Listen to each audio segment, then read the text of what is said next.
little doctor, I run a safe. I just run into your chick, she like that. Just make a bank with the same as my bad. Ain't fell love, so sad.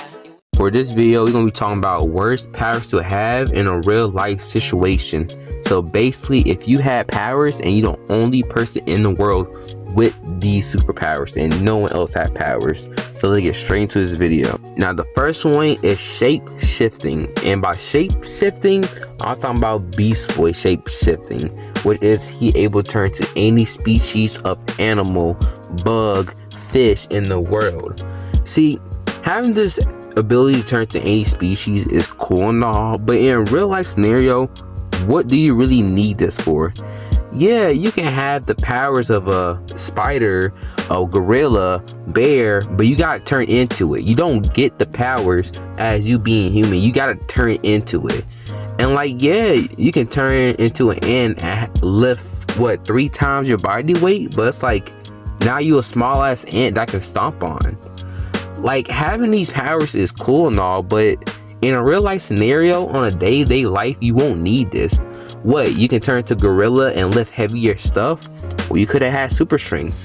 You want to turn to a cheetah and run super fast to a certain destination? You could have asked for super speed.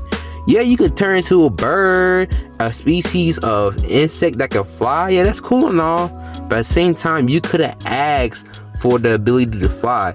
Anything you could turn to an animal for to get a specific ability from them, you could have got a regular ability that would be way more better, and you would have to turn into that animal and have their weaknesses at the same time.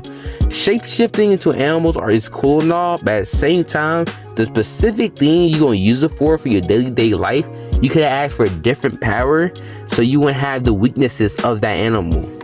But that's for the first one. Next power, I want to talk about heat vision. Now don't get me wrong, heat vision is a great power, especially if you use it for daily life. You can get jobs that pay over 100K with heat vision. You can become a welder. You can become one of those people who make glass, because I'm pretty sure you do need heat when making glass. And heat vision is definitely useful. You can get a job that make over 100K again. But the thing is, with heat vision, it's a power that you can get that's similar to it but way better, aka having the ability of fire. I think it's called pyrokinesis. The difference is, when you use heat vision, you gotta shoot it from your eyes. If you got pyrokinesis, you can shoot it from your hands or feet. I feel like it'd be way better and way more productive for it to be coming from your hands than to be coming from your eyes.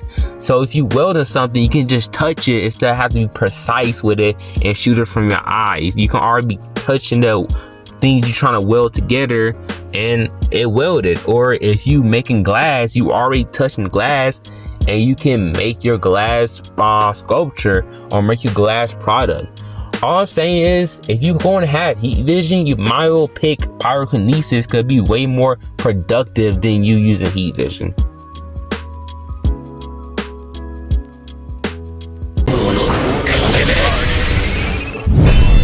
Would you sacrifice knowing you could die, body by your side? I don't lie, came from dirt, can't go back.